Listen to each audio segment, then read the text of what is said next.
গ্রামে বসবাস করত কানাই। তিনি খুব সৎ এবং দরিদ্র কৃষক ছিল। তার এক মেয়ে ছিল পদ্মা। তার মা এই নামটি রেখেছিল। পদ্ম ফুলের মতো পবিত্র ছিল এই পদ্মার মন। পদ্মার জন্ম থেকেই এরকম ছিল। রূপে ছিল অপূর্ব, কিন্তু শুধু রূপ নয়, মনের দিক থেকেও ছিল খুবই ভালো মনের একজন মানুষ। সকাল 5টার সময় ঘুম থেকে উঠেই সে মাটির হাঁড়িতে রান্না বসাতো। সেই রান্না করে বাবাকে মাঠে গিয়ে দিয়ে আসতো সেই রান্না। তার কাজের তালিকা ছিল খুবই লম্বা। ধান বোনা, চারা লাগানো, গরু চড়ানো, হাঁস মুরগি দেখা, রান্না করা।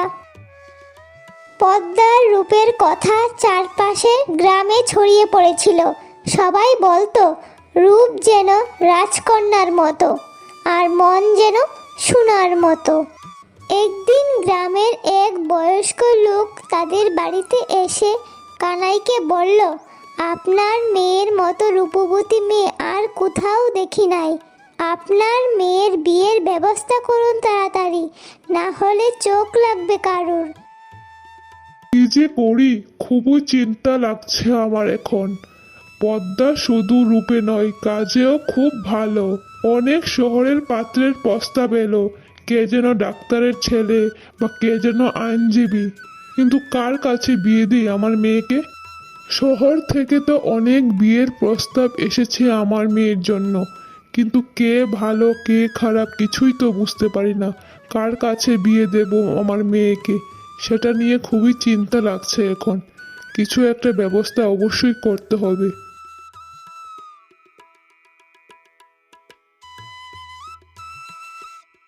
কি রে পদ্মা, তুই কিরকম স্বামী চাস?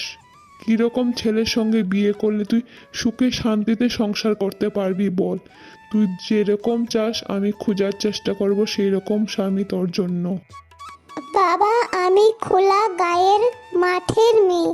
আমার স্বামী হবে সেই যে মাটির গন্ধ ভালোবাসে, এই গ্রামকে ভালোবাসবে।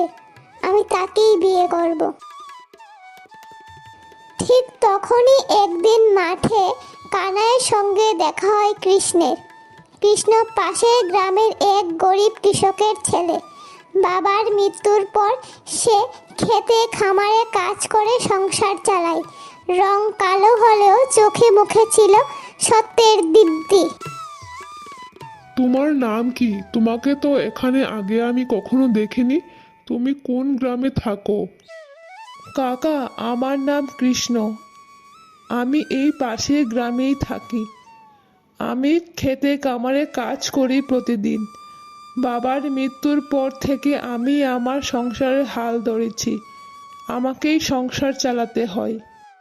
তা তো ভালো কথা, খেতে খামারে কাজ করা কোনো খারাপ বিষয় নয়। তা তুমি আমার জমিতে কাজ করবি কি এখন? হ্যাঁ কাকা, আমি করব। আমি তো একটা কাজই খুঁজছিলাম। আমি আপনাকে ফ্রিতেই কাজ করে দেব। শুধু খেতে দিও একটু আমাকে, আর একটু আশ্রয় দিও, তাহলেই হবে আমার। পদ্মা প্রথম দিকে কিছু বলল না, কিন্তু কৃষ্ণের পরিশ্রম, ভদ্রতা আর মাটির প্রতি ভালোবাসা দেখে মুগ্ধ হয়ে গেল। এই রোদের মধ্যে পরিশ্রম করতে দেখে পদ্মা একদিন কৃষ্ণের জন্য জল নিয়ে গেল। তখন জল নিয়ে গিয়ে কৃষ্ণকে বলল যে, গরমে কাজ করো ঠিক আছে, কিন্তু মাঝে মাঝে একটু বিশ্রাম নিও। একটু বিশ্রাম না নিলে শরীর যে খারাপ করবে, তারপর আর তো কোনো কাজই করতে পারবে না। একটু বিশ্রাম নেওয়ার দরকার আছে তোমার। তোমার মতো এত সুন্দরী মেয়ে আমার মতো গরিবের কথা ভাবে, দেখেই যে আমার খুব ভালো লাগছে। তার জন্য কি হয়েছে? আমি কি মানুষের কথা চিন্তা করব না?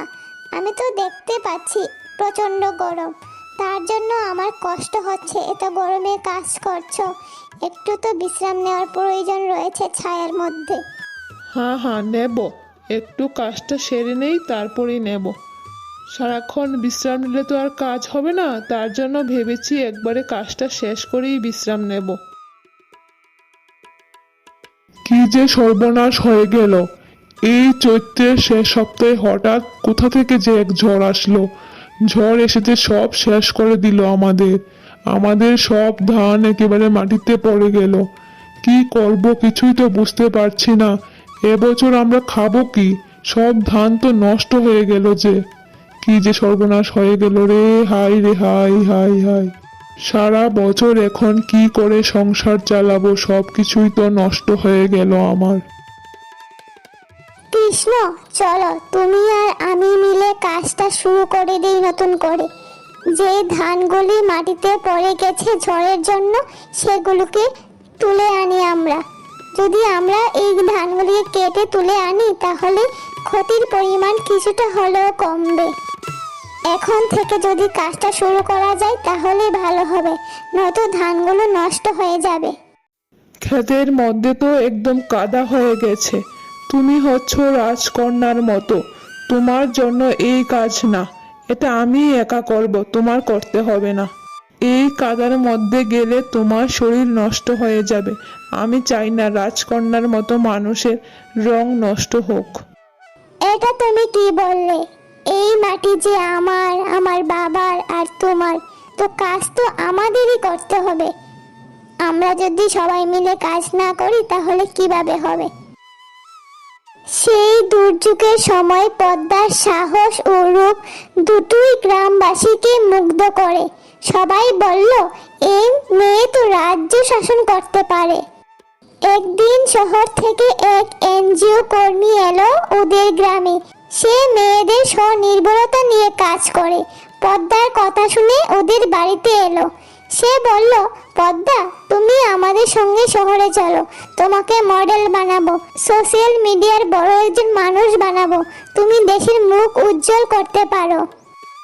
দেখুন সাহেব, আমি এই দেশের মেয়ে, কিন্তু শহরের নয়।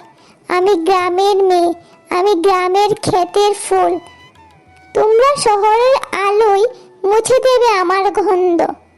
আমি এখানেই থাকতে চাই, এই মানুষদেরকে সঙ্গে নিয়ে, এই মানুষদের পাশে থেকে ওদের উন্নতির জন্য সাহায্য করতে চাই। ওখানে তো শহরে অনেক মানুষ আছে, কিন্তু আমাদের এখানে আমি ছাড়া ওদের আর কে আছে? কে দেখবে ওদের?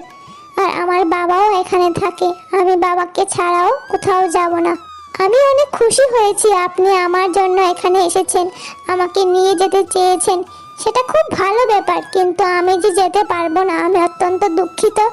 আমি এখানেই থাকতে চাই, আমি এই গ্রামকে নিয়ে থাকতে চাই, এই মাটিকে নিয়ে থাকতে চাই। পদ্মার এই দুর্দিনে সাহসিকতা দেখে গ্রামের মানুষ পদ্মাকে পুরস্কৃত করলো।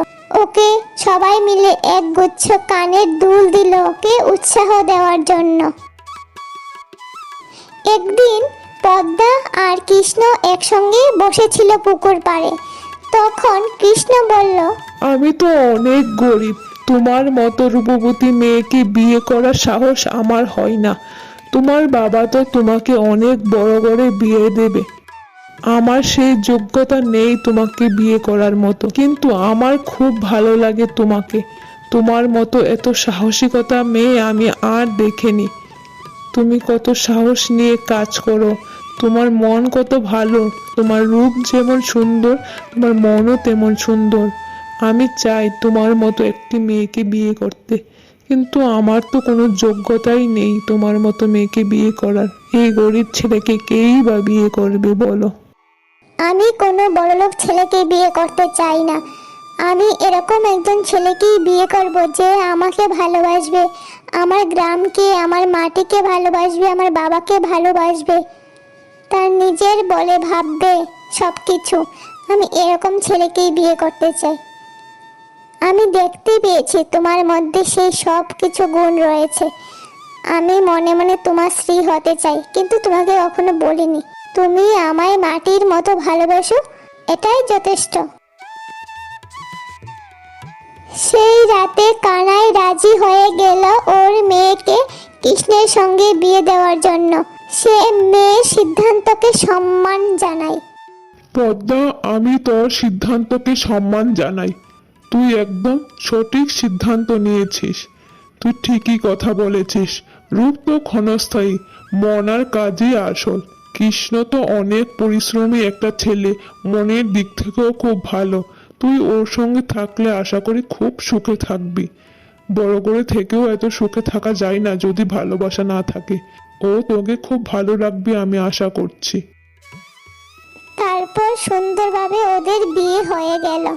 তখন বিয়ের পর কৃষ্ণ ও পদ্মা মিলে ওরা গড়ে তোলে গবাদি পশুর খামার এবং ওরা দুজন মিলে ক্ষেতের মধ্যে কাজ করে একসঙ্গে। ওরা তখন অন্য মেয়েদেরকেও শেখায় যে তোমরাও পারো, তোমরাও স্বপ্ন দেখো এবং তোমরাও আসতে পারো আমাদের সঙ্গে কাজ করার জন্য হাতে হাতে। তাহলে তোমরা অনেক কিছু শিখতে পারবে, নিজের পায়ে দাঁড়াতে পারবে তোমরা।